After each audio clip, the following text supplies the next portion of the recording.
أعوذ بالله من الشيطان الرجيم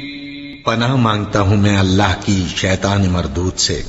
بسم الله الرحمن الرحيم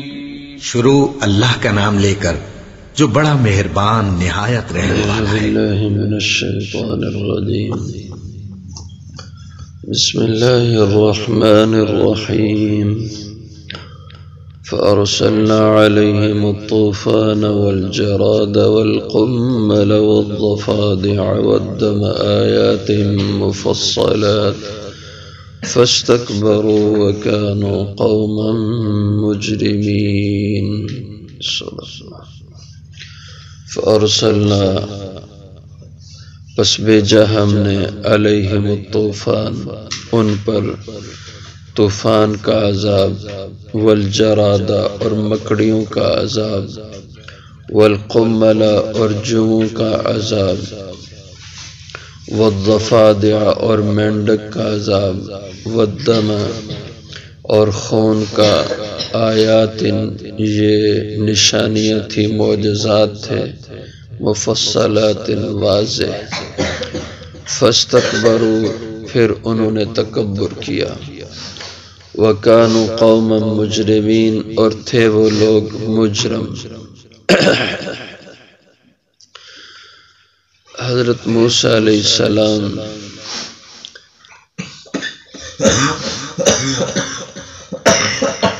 آپ نے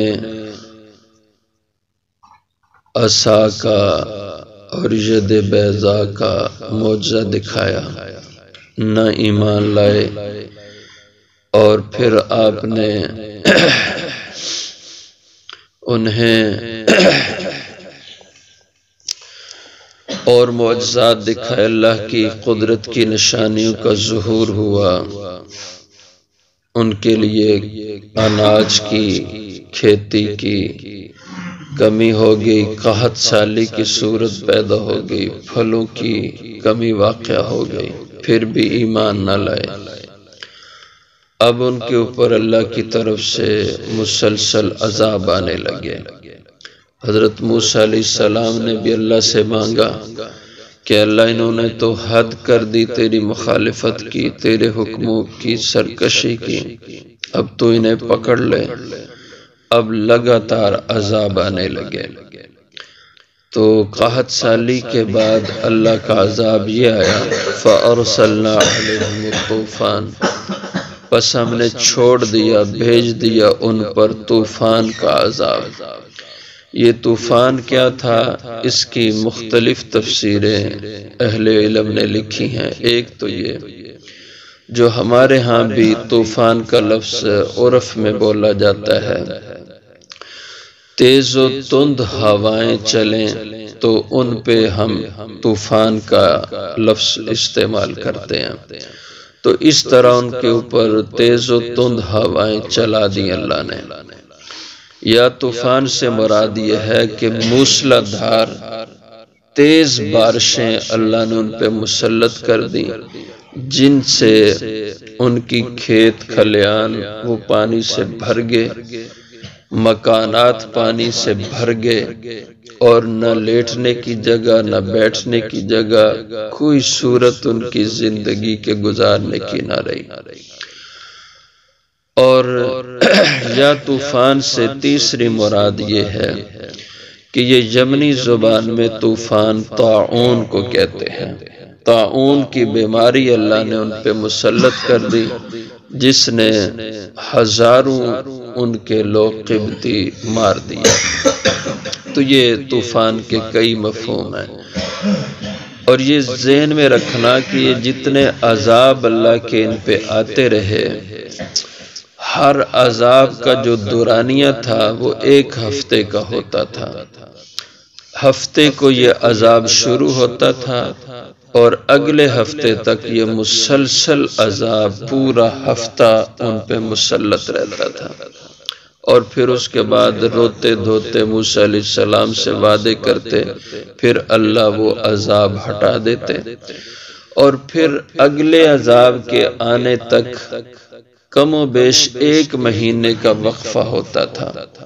پھر 1 مہینے تک اگر وہ نہ سدھرتے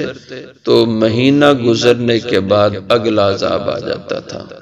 والجراد، اور اللہ کی طرف سے ان پہ عذاب یہ آیا کہ اللہ نے ٹڈی دل یا مکڑیاں ان کے اوپر مسلط کر دیں۔ یہ مکڑی ہوتی ہے کہ جو یہ فصلوں کو کھاتی ہے، اس طرح یہ ایک مخلوق ہے اللہ کی، تو اس کو اللہ تعالیٰ نے ان کے اوپر مسلط کر دیا۔ ہمارے ہاں تو مکڑی جو متعارف ہے وہ تو یہی کام کرتی ہے کہ گھاس، فصل، ان چیزوں کو کھا جاتی ہے، اور لیکن یہ جو مکڑیاں تھی یہ فصلوں کو بھی چٹ کر گئیں، گھاس، کوئی بھی نباتات اس مکڑی نے ان کی زمین پہ نہیں چھوڑا۔ اور پھر جب فصلیں کھا گئی تو پھر ان کے گھروں میں گھس گئی، اور گھروں میں دروازے ان کی لکڑ کھا گئیں، دروازوں کے کیواڑ ان کی لکڑ کھا گئیں، چھتیں جو لوگوں نے چھتوں پہ لکڑیں ڈالی ہوئی تھیں ان کو کھا گئی، چھتیں گر گئیں، دروازے ختم ہو گئے، جہاں جہاں لکڑ تھی۔ یہاں تک تفاسیر میں لکھا ہے کہ یہ مکڑی ان کا لوہا بھی کھا گئی، جو میخیں ٹھونکی ہوئی تھیں دروازوں میں اور جگہوں میں، ان میخوں تک کو یہ کھا گئی۔ اس قدر اللہ تعالیٰ نے یہ ان کے اوپر مسلط کر دیں، اور یہ بھی 1 ہفتہ تک اللہ کا عذاب ان کے اوپر رہا۔ پھر موسیٰ علیہ السلام سے دعائی دی، اے موسیٰ تو اپنے رب سے دعا کر، اللہ ہم سے یہ عذاب ٹال دے، ہم ایمان لے آئیں گے۔ جب یہ عذاب ٹلا پھر منکر ہو گیا اور نہ مانا بات کو، اور کہا، لکھا ہے کہ کچھ فصل تھوڑی سی ان کی بچ گئی تو انہوں نے کہا کوئی پریشانی کی بات نہیں، ہم اسی فصل پہ گزارا کر لیں گے، ہمارا کام چل جائے گا، تو پھر سیدھا ہو جا موسیٰ۔ جیسے ہمارے لوگ بھی کرتے ہیں ایسے کہ بات سے مکر جاتے ہیں۔ پھر مہینہ گزرا، اللہ کا عذاب پھر اور آیا۔ والقمل، اور قمل کا عذاب اللہ نے ان پہ مسلط کر دیا۔ قمل کے معنی بھی مختلف اہل علم نے کیے ہیں تفاسیر میں۔ ایک تو قمل کا معنی جوں کا ہے، جوئیں اللہ نے ان کے اوپر مسلط کر دیں، کپڑوں میں بھی جوئیں، پورے بدن میں جوئیں، اور ان جوؤں نے ان کے سر گنجے کر دیے، بال سروں کے اڑا دیے، یہ ابر کے بال اور پورے جسم کے بال انہوں نے ختم کر دیے، اور نہ کھڑے ہو سکتے، نہ بیٹھ سکتے، نہ لیٹ سکتے، ان کے دن رات ایک ہو گئے، سو بھی نہیں سکتے تھے، اس قدر جوئیں اللہ نے ان کے اوپر مسلط کر دیں، اور ہر وقت وہ لوگ ان سے پریشان رہتے ہیں۔ اور ظاہر ہے کہ کسی کے سر میں اگر کچھ جوئیں پڑ جائیں تو آدمی کو مسلسل وہ خارش رہتی ہے، پریشان رہتا ہے ان کی وجہ سے، تو جس کے اوپر اس قدر مسلط ہو جائیں کہ سر بھی بھر جائے،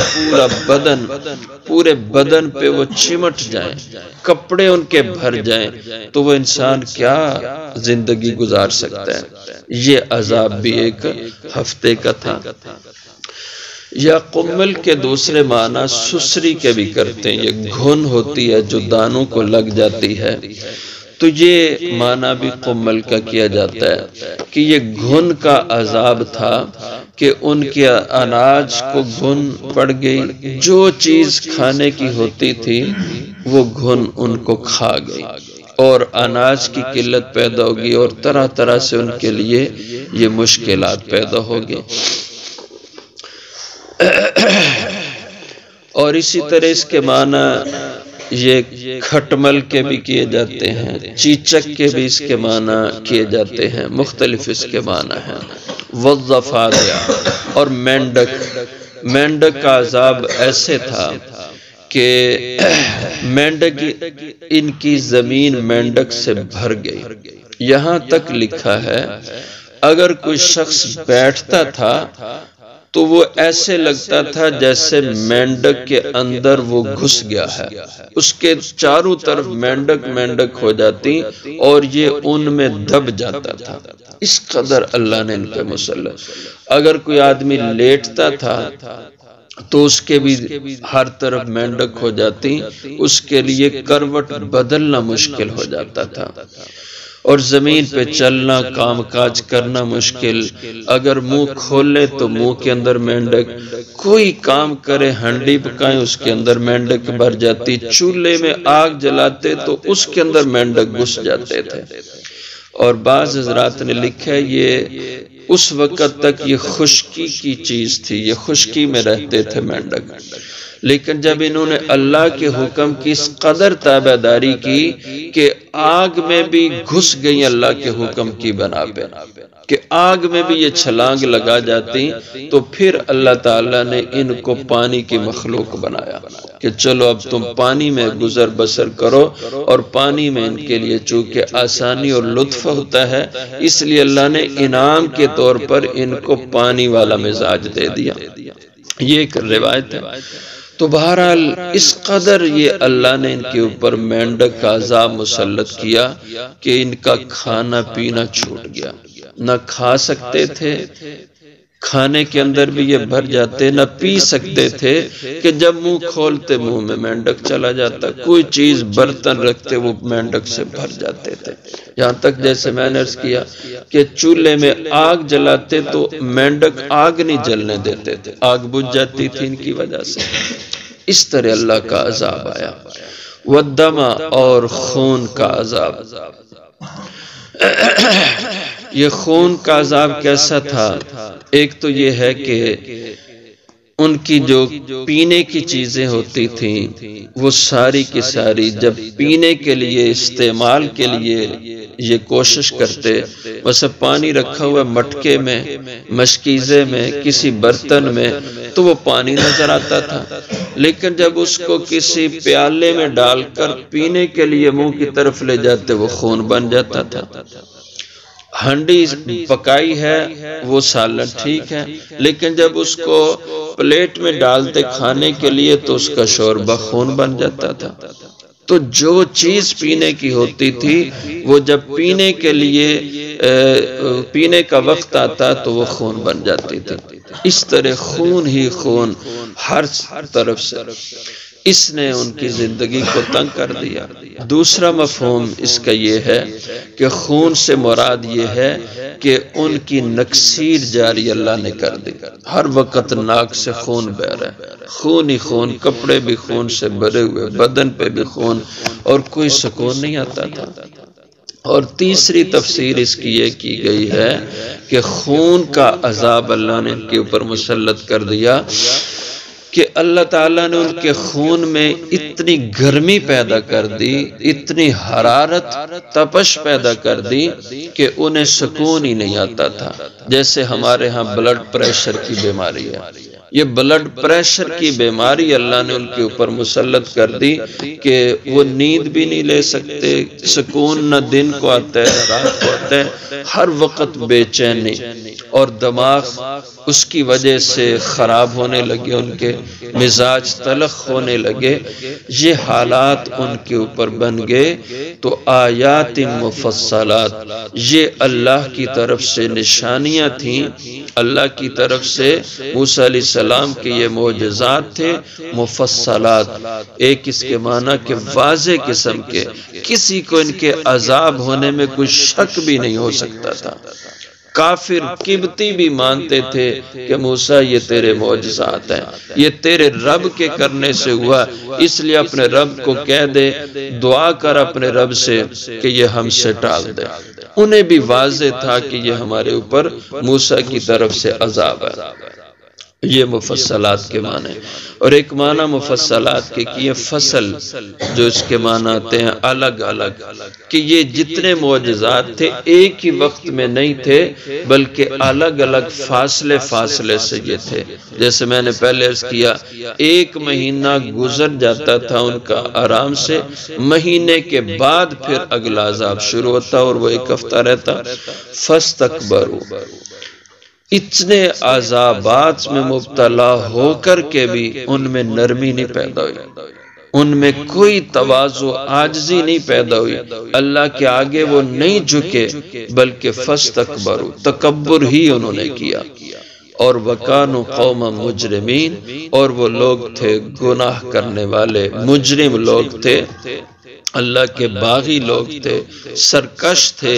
اور کوئی بھی اللہ کا عذاب ان کے اندر نرمی نہیں پیدا کر سکا، اور وہ اللہ کے آگے جھکے نہیں، برابر اپنے تکبر، اپنے غرور کے اندر مبتلا رہے۔ اور پھر اللہ کی ان کے اوپر